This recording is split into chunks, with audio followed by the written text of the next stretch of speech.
This is ATL Day Ones, part of Locked On Sports Atlanta. And it starts now.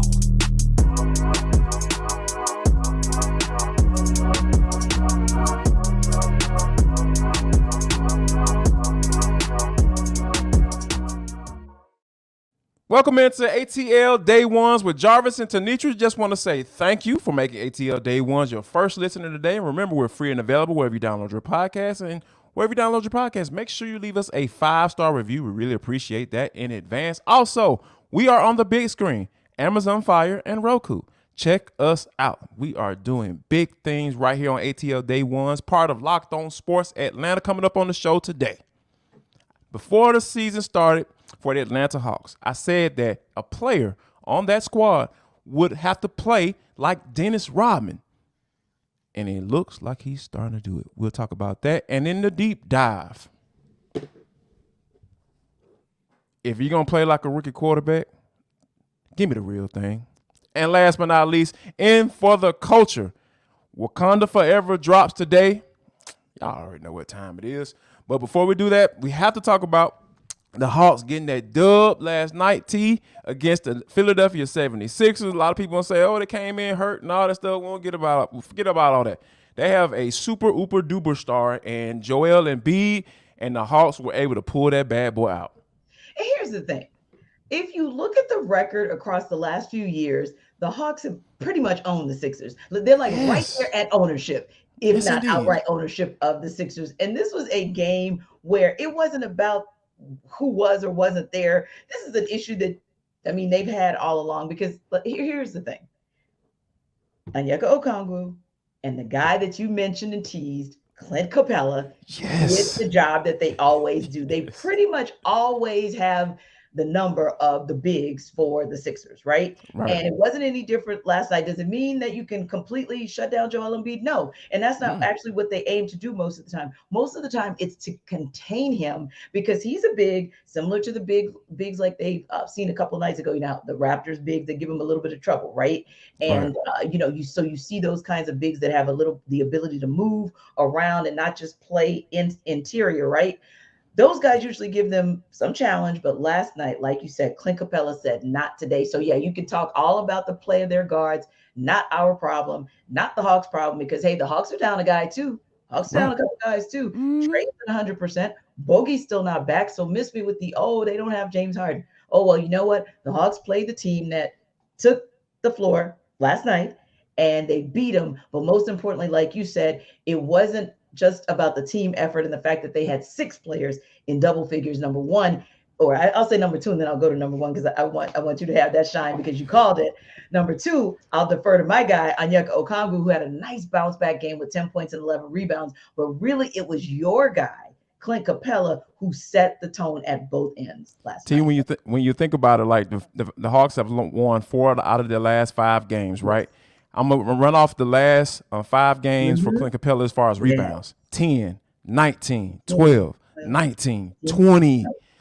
Those are the type of things that I talked about, like far as playing like Dennis Rodman. Like now, has he been the guy is he going to be a guy that's going to do this each and every night? No, that's not what I'm asking. But when the time comes, when you need it in games, like when you coming up against guys like Joel Embiid and those bigs that run through like Nikola Jokic, the big Joker, guys like that, you're gonna need this type of play from Clint Capela, because I think that Trae Young is very comfortable running that pick and roll. I don't know if you noticed, T, but when Trae and Clint are running that pick and roll to start the game off, that kind of gets him into a nice rhythm. He started working on his floater. If guys starting to sit back, and if guys start to come up on defense and try to press him, he's throwing it over top for the alley-oop. And we know if Clint can't finish any other type of way, we know he can catch that alley-oop and go ahead and put that bad boy where it needs to be. So I think that with the way Clint has been playing, he's been kind of like the X factor in this win streak, right? They won 4 out of the last 5. Yes. And they've been really solid at home. And I think that it's no secret that there is an atmosphere down there at State Farm Arena. They're working on something down there, T. And I think that that's something that the Hawks, people need to pay attention to, because that home court advantage is something that necessarily been able to cling to. But I think this year it's something in the atmosphere, like that old wise person that made that gospel song. Right. And I just want to say one more point before we move on, because we definitely want to give Nate McMillan some credit. And we want to react to something he said after the game last night. But I also wanted to say this. When you look at, and I'm looking literally at the stat sheet right now, when you look at the box score or the stat sheet, you see 20 rebounds from Clint Capela. You know what else encourages me? The fact that if I see just one rebound from everybody, that means everybody on some level took defense seriously. So for me to see John Collins and Dre Hunter, JC and Dre both with 4, for Young and DJ to see them with 3 rebounds apiece. We already offensive rebounds too for Trae. Right. And then he's been there. He's been lurking. To really break it down, that's when it gets to be exciting. Because what I saw last night was a team that was really functioning on all cylinders at both ends of the court. So as excited as I am about the fact that Clint Capela had 20 of the Hawks' 56 rebounds, the fact that 36 was all outside of Onyeka Okungwu, so I'll say that other 25 was pretty evenly distributed. That to me was exciting as well. Then when you talk about that commitment from the team aspect, it is something that I think Nate McMillan has been preaching. Also, T, after the game, I thought it was kind of interesting, right? You know, Nate McMillan was asked about playing around or experimenting with the rotations, right? And I'm just going to read his quote, and I'm going to read it in full so bear with me here. All right, I'm not experimenting, guys. I'm not experimenting. Wanting to see different rotations. I'm trying to win the game. I'm not experimenting. I'm not developing, doing all of that. I'm trying to win the game. We're going to go with a rotation, and if we see an opportunity where we need something tonight, I thought we needed shooting, so we put AJ in the game. I thought we needed ball pressure tonight, so Aaron played more minutes tonight. I'm not experimenting with this roster and experimenting with the rotations. You do that in preseason. This is the regular season. We're trying to win games. We're going to try to put the best players out there and the guys that are going to give us the best chance to win games, T, I ask you this straight out. Is he in his bag, or does he have a point? I think a little bit of both. Yeah. I appreciate you, Nate, for playing just not checkers, because that's really what it's all about at the end of the day. So I'm going to do a little quick exercise here like the Falcons do, right? Because the Falcons refuse to allow anyone to say the word rebuilding. You better not say it. That is blasphemy. So obviously, experimenting might be a buzzword. It's Nate's word. Trigger. So I'm not going to trigger Coach Nate. I'm going to use tinkering. But I think it's perfectly okay, because listen, this is still a relatively new squad for Nate, especially when you talk about the bench mob, when you talk about the second unit coming in and understanding how all of those pieces fit. When Trae and DJ aren't on the floor at the same time, who's going to play with Trae leading the charge for the other 4? Who's going to play when DJ is in there? How is that going to mix? When are you going to bring in Double O and give CC some relief, right? And hope that you don't have any fall off, or pull JC out and bring in Double O. However you want to call it, I do believe there's tinkering, but I do somewhat agree with Coach Nate. I don't think it's tinkering just to be tinkering. I think that he's starting to learn, hey, you literally are playing the Bucks 3 times in the first month of the season. So it gives you a perfect opportunity to do some tinkering, but on the same token, it shows you some things that you probably wouldn't see as quickly if you played a team like the Bucks and it took you about 3 or 4 months to get 3 games in. So I will call it more tinkering than anything, but I agree with him. He's not just experimenting to do it for the sake of, because he simply doesn't have to. I think he's seen enough to know, slowly but surely, compliments of some of the opponents that they've had to match up with, what he's going to need in order for this team to be successful. And to be honest, I use a word to just kind of add to that. I just say adjustments, because we all know that when Nate first got here, he was pretty locked in. No pun intended. He was pretty locked in on what that rotation is. And for him to be able to make adjustments, I think he's evolving as a head coach. And I don't have no problem with him, getting upset a little bit or getting a little touched when people ask him about experimenting with things during the regular season when he's trying to win games, folks. Yes, sir. Speaking of trying to win games, Alex Anthopoulos trying to win some games. He's not playing any games because he extended Dansby Swanson, the qualifying offer, we know that's 1 year, about $19.5 million. Dansby has about 10 days to reject it. I'm pretty sure he's going to do that because when I was just going through some numbers to you, I was looking at the average salary for shortstops. It's like $34 million. The annual average, yes, annual average for shortstop is $34.5 million. So yeah, it's safe to say that he's going to opt out. But I think that one of the things that everybody was wondering does this even matter? Like, does this offer even matter, or is it just a matter of Dansby basically going out and go get the biggest offer he can find?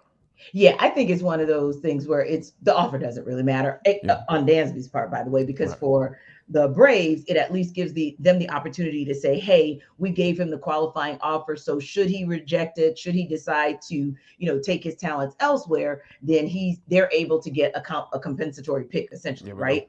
But when you look at it, it's like a little international cash as well, exactly. Go over there and get the next Ronald Acuna, right? There you go. So if they want to, so it really just puts them in a position where, for lack of a better term, they're protected. But when you look at some of the other players out there and what their market is going to be dictating, it's like, well, why wouldn't you go out there and kind of see what the world is going to give you? Because, right now it's kind of like a crapshoot. Everybody's all over the place. It's interesting that you gave $34 million as kind of the average salary, because I think Trae Turner is very low. Trae Turner's not even at double digits, if I remember correctly, but Xander Bogaerts, I think, is at what, 20 mil? So kind of right around the offer of where they gave Dansby as, for that 1 year deal. But yeah, I like you said, I do expect him to decline that and kind of look elsewhere. And I know Alex Anthopoulos is kind of thinking, okay, let me kind of see what the market is bearing, because if he's not going to be the highest paid, he certainly should be in the space of, Trae Turner, Carlos Correa, and Xander Bogaerts. But on that flip side, I also expect that Alex Anthopoulos is saying, but just in case it doesn't go well, I do have a guy who kind of sort of fits. Vaughn Grissom, anybody? Ooh, and Ron Washington did come out a couple of days ago and say, hey, he think the kid might be able to take over that position. So maybe that's a little insight into what's going to go down, and I would not be surprised if that's the case. Speaking of surprise, how about you don't be surprised by going to betonline.net if you're trying to win some money, because it is the fastest and easiest way to, satisfy all your betting needs, because they got everything taken out. You see, I'm up here knocking over cameras and everything, trying to get to this information so you can have it, so you can win you some money. They find all your favorite sports and events at the #1 online source for odds, lines, and games. And you can find reviews and news of every league, including Major League Baseball, NFL, NBA, NHL, combat sports, esports, and even golf. How about college football? It's college football season. Are you trying to figure out what's going on with Miami, Georgia Tech? You probably not, to be honest with you, but this is very interesting. The over-under for this game, 21.5. Whew, seems low, right? But, Georgia Tech is not good, and Miami isn't good either. So, it's just a lot of good information that you can start with. But, if you want to go ahead and go to the website and get exactly what you need, because they are the top online source for all your sports wagering information, live in-game betting, scores, podcasts. You guys check us out for all your ATL sports betting, ATL sports. Go to check out betonline.net for all your betting needs, because they have podcasts right there waiting on you. So head to BetOnline today or use your mobile device to learn more about the action happening today, because BetOnline is where the game starts. BetOnline is where the game started last night, today, and all throughout the weekend. But where did it maybe stop for the Falcons or for one particular individual? So we're going to get right into it, guys. We are not going to play games with you today, because I ain't playing with y'all today, man. JD has thoughts. J-Bo has thoughts. I ain't playing with y'all today, man. When he starts to put the hoodie on, it's man, it's going problem. down, and you know what, Jarvis? I understand. I truly do understand any and every direction you want to go in. It's like we told everybody yesterday that this was going to be a day where we debrief you on this game. We were just hoping that we're going to debrief you and be able to tell you that, hey, the Falcons made some headway in the NFC South, and they are now at 500. Not today. They made some headway, all right. 22-15, and I don't even know if that score, Jarvis, 25-15. I don't even know if that score really indicates the struggle that game was for the Falcons last night. So we can break it down 7 ways to Sunday, and we will, because we've got 10 days to do it. Yes. They're not playing another game for 10 days, but let's just start to kind of unpeel, the orange, if you will. Would you like to go with the obvious first, Jarvis? Of course. Like, let's just where else would I gonna want to start this doggone segment? Because go ahead and ask them, Jarvis. I mean, if your quarterback is making rookie mistakes, like scrambling around and scrambling to the ground to throw a ball, basically when you're already in the grass, but that ball could potentially be caught for a pick six, because you're not technically all the way in the grass. You're like right there on the edge of it. You got lucky. They called you in the grass, but that could have gone a whole different direction. So Jarvis, if Marcus Mariota is out here making decision-making rookie mistakes, why are you not playing the real rookie? I don't know. I don't get it. I don't understand it, because and here's the thing. I'm not even talking about future face of the franchise. That's not my thought process. Right. Let me go ahead and get that out the way, because I think that a lot of people starting to come into the season, we had a lot of conversations about seeing what you have, knowing what you have before for next year, because the quarterback class is supposed to be great in 2023. Yeah. No, that's not where I am. I'm specifically talking about a 7-year veteran making rookie mistakes. Dan Orlovsky is going to be forever known as the guy to run out of the back of the end zone untouched. Like, he chose to run out the back of the end zone for a safety, right? I think we can probably point out 3 to 4 plays that were Dan Orlovsky-like last night.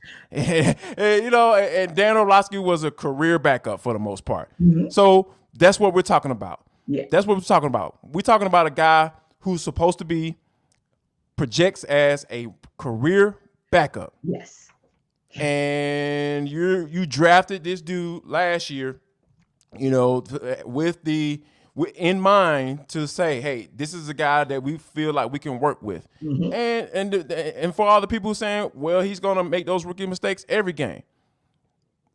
I'll argue against that and say, hey, Arthur Smith is a good enough play caller to make sure that Desmond Ridder doesn't make as many mistakes as he possibly could if he were just to let him off. It's because I don't think the game plan isn't going to change if Desmond Ridder comes into the game. Right. We know he's going to run that rock 35 to 40 times as much as possible, just like the Carolina Panthers did. They ran the football, and they ran the football till they couldn't run it anymore, T. You know what I'm saying? So I think that when we talk about a veteran quarterback making all these mistakes, and we sitting here have to watch that crap, because that's what it was. That was crap. And then you got the national media, and you already know everybody's about to go in now, because these are the same folks that said that this team was only 2 games. They were only good for 2 wins. Mm-hmm. So you sitting up here proving people wrong, and then you prove them right. Yeah. Because Marcus Mariota's out here. I literally, there were plays where I was just like, what were you thinking? Yeah. What were you thinking? And then we talked about it yesterday. We begged of him not to just go with the first read. Like, can you just every now and again go through progressions? I mean, it was like the Panthers defenders, and I'm just going to say all defenders. I'm not even going to break it down and say, oh, well, the secondary. No. All 11 of them knew where you were going. All 11, every single time. Shaq Thompson had a pick 6, dropped it. Like, literally, dropped it, T. Shaq Thompson was like, oh my God, this dude gave me a Christmas gift and I gave it back. Crimmer girl, a little Crimmer gift. Oh my God. But it's one of those things where it's so frustrating, because we're seeing it real time, and we're trying to understand that, like you said, as a 7-year vet, why you're not seeing it, because we're seeing it. And we're confused as to why you're not. And I think the other piece there is this, and I'm going to play a little devil's advocate, although I do agree with you wholeheartedly, because this might be that situation where, because you have the 10 days And because you're playing the lowly Bears when you do come back, this might be the prime opportunity to bring in Desmond Ridder. And quite honestly, this was kind of where I figured he'd come in. This was right. This is exactly where I said, yeah, I'm kind of seeing him coming around the week 10, week 11 situation. And here we are. But I'll be a slight devil's advocate and ask you this question. Taking nothing away from the miscues of Mariota, I would then venture to say, however, is it just, or is it really just the guy under center, or the guys protecting him and the injuries that are piling up along the O-line? Because I could have sworn, Jarvis, that we had sent a notification to Flowery Branch, maybe push notification, season, to say, go ahead, push notification to watch ATL day ones, because we pretty much kind of tell you guys, hey, here's what we think. Drew Dahlman did not get the push notification. I am convinced of it. He did not get it last night, because I could have sworn we told him, make sure you don't even have to get pushed to the second level. Hold at the first. Hold. But I could have sworn I him being pushed back to the second, third, and 18th level last night. But it could have just been me. I don't know. So when you think about when you think about how the first game went, right? My whole thing is Drew Dahlman can't become a better center during the season. Right. Those are just my beliefs, right? You know, as a former football player, it's hard to get better during the regular season. Like you get better during the off season. That's when you spend time trying to do those things. However, there are certain things that you can do to combat not letting happen what happened last time, right? Because 12 tackles, he was out there flowing like a linebacker. You know, get off me. Get off me. Let me go make this tackle on third and short. You know, and he did it again last night. But I just have issues with getting beat the same way every single time. That's the problem I have, because they knew what was going down in this game. They knew that Derrick Brown was going to be lined up right over your center for probably about 65-70% of the time. And let me go ahead and add this real quick. It got to a point where he was moving around. They just moved him around. Okay, I'm going to line up over Chris Lindstrom. Lindstrom, my dog. That's my boy. All-pro guard. He's still all-pro guard. He gave him that work, too. He was passing him out that work, too. In the next play, Caleb McGarry, I'm about to line up over you, too, Jack. And I'm going to do that, too. On the O-line. The man, Derrick Brown was so good. Let me tell you how good Derrick Brown was for the Carolina Panthers last night. He was so good that Caleb McGarry saw that he was lined up over Chris Lindstrom, and he thought he was going to help out Chris Lindstrom, and he had to do lined up right over him.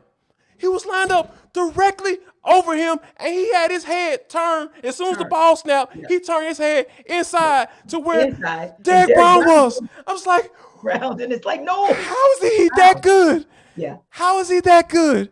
Y'all contain Aaron Donald, the best interior lineman in the entirety of the NFL. And y'all couldn't figure out how to at least smell him. Y'all couldn't even smell Derrick Brown last night. Like I said, our standards were so low. Our standards were so low yesterday.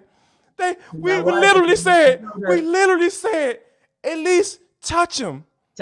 Get in his, put your booty right between him and the running back, and you'll be fine. I don't care about hand placement, none of that.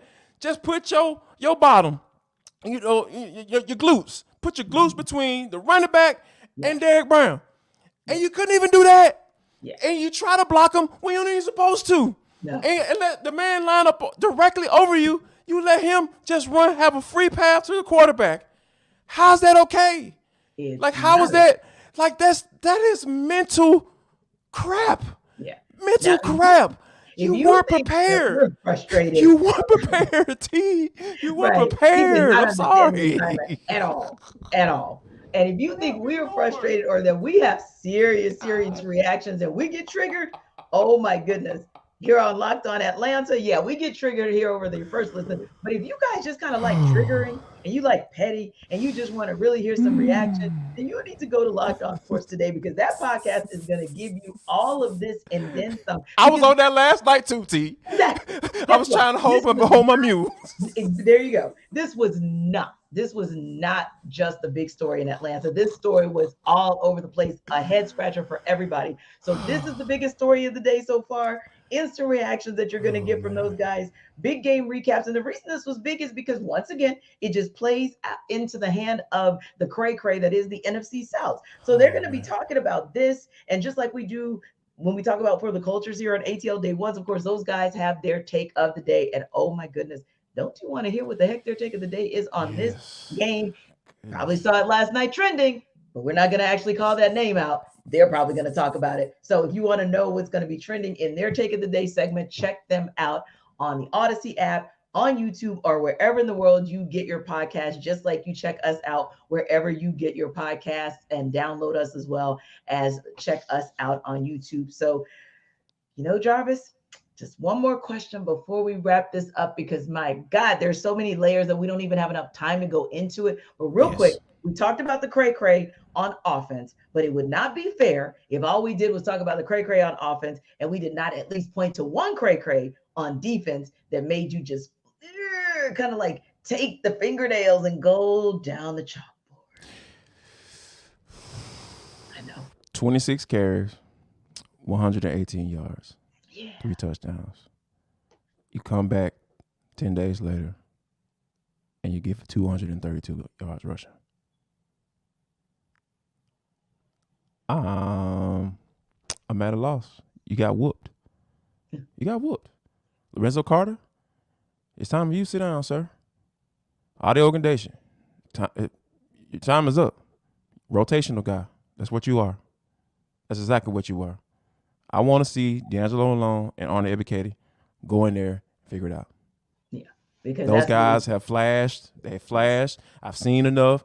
Yes. Ebiketie had a half a sack last night in limited snaps. It's time. I know he's been playing a lot, but it's time for him to be the guy. It's time for him to be the guy, and I want to see more of D'Angelo Malone because I've liked what I've seen from him throughout this entire season as he's gotten playing time and progressed and learn what he's supposed to do and where he's supposed to be on each and every play. I know that's big for Dean Pease, and I totally understand that. But now that he's got a pretty good grasp of what he's supposed to be doing on each and every play, it's time to let the talent show. Indeed. And I'd like to just add to what made me want to pull my hair out, Richie Grant.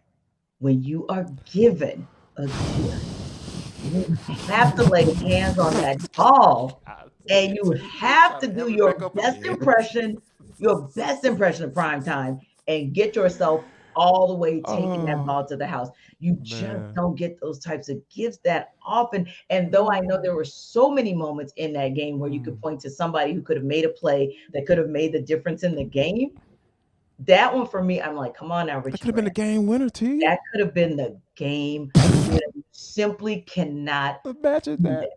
If you get the gift, go ahead and unwrap the present. Speaking of, for those you don't know, this is For the Culture, and we got a couple minutes, so I still got to mention it because this is going to make me happy. We're going to end the show on a happy note.